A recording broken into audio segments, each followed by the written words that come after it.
So hello guys, একটা নতুন ব্লগে আপনাদেরকে স্বাগত। তো অনেক জন্ম পরে এই আমাদের ভিডিও আইতেছে।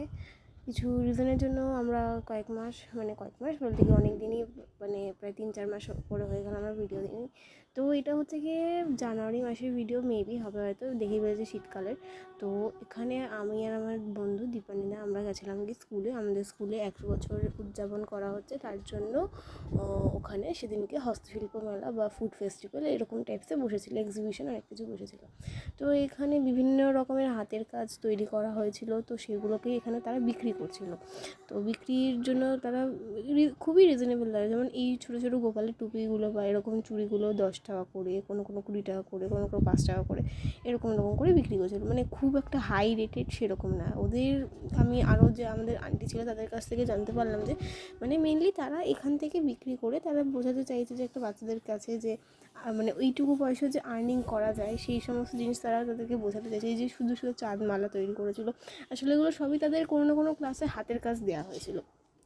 কেউ ক্লাস 6-এ করেছিল এইসব হাতের কাজ, বা কেউ ক্লাস 3-তে, কেউ ক্লাস 4-এ 5-এ এরকম করে করেছিল।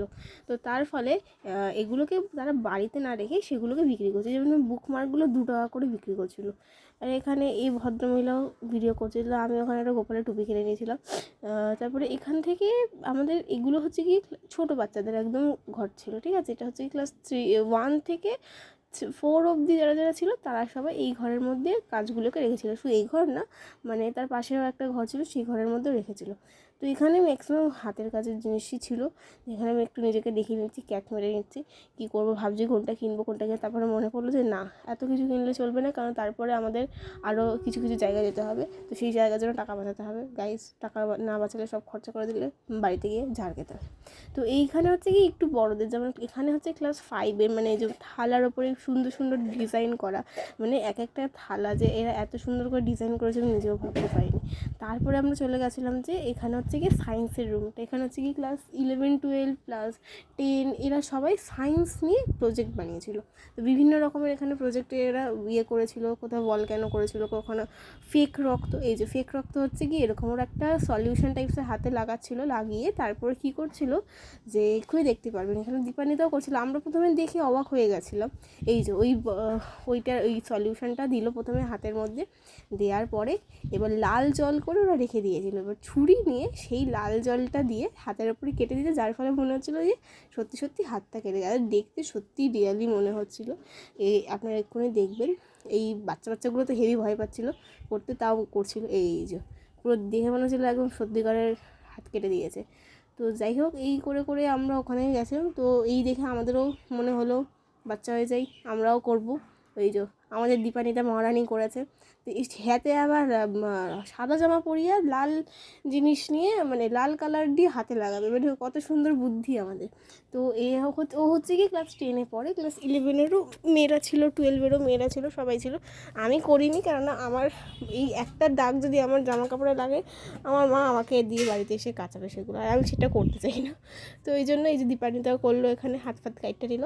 এখানে রিভিউ দিতে হচ্ছিলো। এই মেয়েটা হচ্ছে কি ক্লাস 9-এর মনে, যতদূর সম্ভব, আমি ভুলে গেছি। তো ওখানে ও একটা ম্যাথ প্রজেক্ট করেছিল, সেই ম্যাথ প্রজেক্ট নিয়েই ও এখানে আমাদেরকে বোঝাচ্ছিল।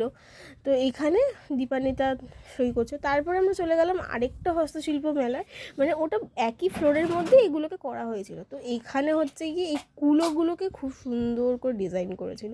এখানেও থালা আছে কুলো, তারপর হচ্ছে টেবিল ক্লথ, পাখা, সবগুলোকে এরা এত সুন্দর করে ডিজাইন করেছিল। তারপর এখানে আপনার পাঞ্জাবি শাড়ি সেগুলোও বিক্রি হচ্ছে, যেখানে ব্যাগ যেমন, তারপর হচ্ছে গিয়ে ছোটো ছোটো ফুলদানি, তারপরে হচ্ছে গিয়ে আপনার সরা, সব রকমের জিনিস এখানে বিক্রি হচ্ছে। তারপর অনেকে এখানে লিপন আর্ট করেও দিয়েছিল। লিপন আর্টগুলো যে এত অসম্ভব সুন্দর হয়েছিল আপনাদেরকে দেখাচ্ছি পরের ইয়েটাতেই।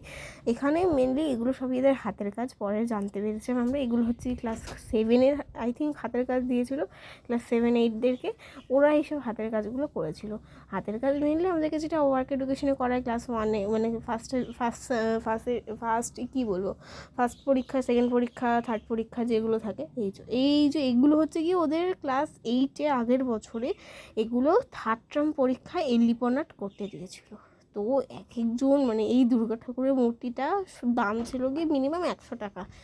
কিন্তু এটা 100 টাকার দাম না, এটা মিনিমাম যদি বাইরে কোনো কেনা হতো মিনিমাম এটা 1000 থেকে 2000 টাকার মধ্যে এটা রাখতো। তো এখান থেকে আমরা বেরিয়ে গিয়ে এলাম কি আমার ডিপার্টমেন্ট, কমার্স ডিপার্টমেন্ট। আমার ডিপার্টমেন্টে এসে এখানে ব্যাংক দেখতে পেলাম, একটা ছোট ব্যাংক, একটা এখানে এটিএম দেখতে পেলাম। মানে খুব খুশি হলো যে আমাদের কমার্সের মাইয়ারা অবশেষে একটা কিছু দেখতে পেলাম, নাহলে সবই তো সায়েন্স আর্টস এইসবই দেখে যাচ্ছিলাম আমরা। অবশেষে একটা রুম পেলাম যেখানে গিয়ে একটা কমার্সের জিনিস দেখতে পেলাম। তো এখানে একটা ছোট্ট ওরা এটিএমের করেছিল। তো সেখান থেকে এই যে এখানে ব্যাংক করেছিল, এখানে মিনি ব্যাংক টাইপসের করেছিল, ওরা সবই হচ্ছে 11-এর। তো মানে আমাদেরই বয়সী বলতে গেলে।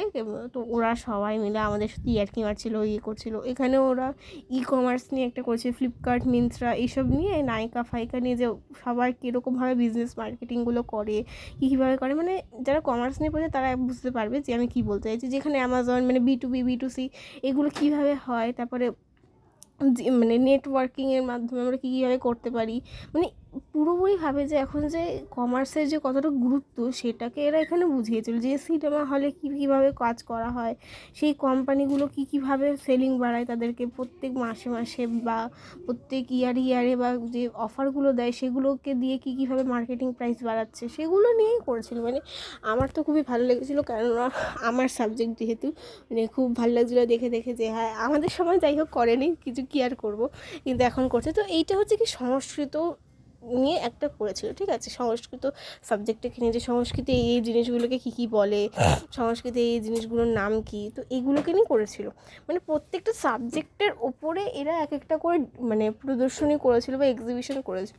এবং সায়েন্স এখানে হচ্ছে কি আর্টসদের, তারপরে হচ্ছে কি কমার্সদের দেখলেন, তারপরে ওখানে হচ্ছে কি সবার এক একটা করে করেছে। তো এটা হচ্ছে কি ইংলিশের যেই গল্পগুলো থাকে সেই গল্পগুলোকে নিয়ে এরা করেছিল। যে উই আর 7, এটা হচ্ছে ক্লাস 7-এর একটা পোয়েম আছে। তারপরে হচ্ছে আপনে ওয়েস্টমিনিস্টার ব্রিজ, এটা হচ্ছে কি 11-এর মনে হয়, যতদূর সম্ভব আমার যাচ্ছে মনে আছে। তো এখান থেকে আমরা চলে এলাম, মেন আকর্ষণ হচ্ছে যেই জায়গাতে সব থেকে ভিড় ছিল স্কুলের, সেটা হচ্ছে কি ফুড স্টল। মানে এত ভিড় মানে আমরা মিনিমাম এখানে দাঁড়িয়েছিলাম গিয়ে প্রায় 25 মিনিট মতো দাঁড়িয়ে, একটা টোকেন দিতে হয়, সেই টোকেনটাকে নিয়ে আমাদেরকে ভেতরে যেতে হয়, সেখানে গিয়ে করতে। তো আমরা এখানে দাঁড়িয়ে চুগলিবাজি করছিলাম কি আমাদের কলেজে অনেকে তাদের বয়ফ্রেন্ড নিয়ে ঢুকে গেছে। তো সেটা দেখে আমরা খুবই কষ্ট পেয়ে গেছিলাম। যাই হোক, যে এখানে আমাদের বেলাতে যখন আমরা আমাদের ভাই বোন বা যাই হোক না কেন যাদেরকে নিয়ে ঢুকতাম, কোনো ছেলেকে নিয়ে ঢুকলেই বাবা আমাদের স্কুলে হেভি বকা দিত। সে বা সরস্বতী পুজো হোক বা যে কোনো রকমের পুজো, বিশেষ করে সরস্বতী পুজোর টাইমে আমার বাড়িতে যেহেতু ভাইরা আসতো, তো তাদেরকে নিয়ে অবভিয়াসলি যেতাম আমরা স্কুলে। তো যাই হোক, তখন আমাদেরকে খুব কথা শোনাতে, না কোনো ছেলে ঢুকবে না, কোনো আসবে না।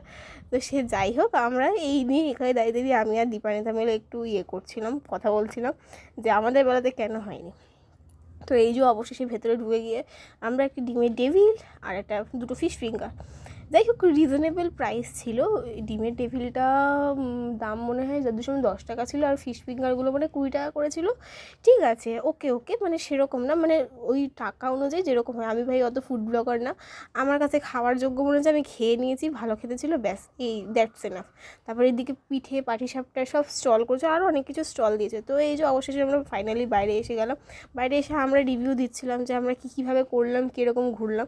তো আমাদের মনে হলো যে এটা রিভিউটা দেওয়ার দরকার। তো সেই রিভিউতে আমরা বলছিলাম যে স্কুল সত্যিই খুব উন্নতি করে দিয়েছে, যেটা কি না হয়। আমরা যখন স্কুলে ছিলাম তখন কিচ্ছু করেনি, কিচ্ছু হয়নি, আমরা ভেড়ার মতো বসেছিলাম। তারপরে আমরা করোনা ব্যাচ, আরোই কিছু হয়নি। কিন্তু যেই আমরা স্কুল থেকে বেরিয়েছি, এই এত সুন্দর সুন্দর জিনিস ফিনিশ হচ্ছে আমাদের এখানে। তো কী আর বলবো, কপাল খারাপ হলে যাই হয়গা। তো এই অবধি রইল ভিডিওটা, আশা করি আপনাদের ভালো লেগেছে। এরকমই আমাদের সাথে থাকবেন, সাপোর্ট করবেন। হ্যাঁ জানি খুব দেরিতে ভিডিও আসছে, খুবই দেরিতে ভিডিও আসে, তার জন্য কিছু রিজন আছে, তার জন্য ক্ষমা প্রার্থী আমরা। তো এরকম পাশে থাকুন।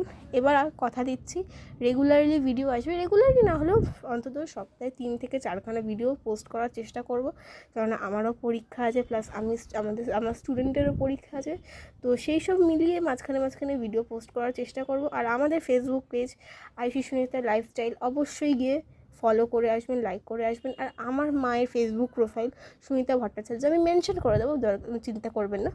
সেখানে গিয়ে অবশ্যই লাইক ফলো করে দেবেন, শেয়ার করবেন, কমেন্ট করবেন। Thank you, tata by.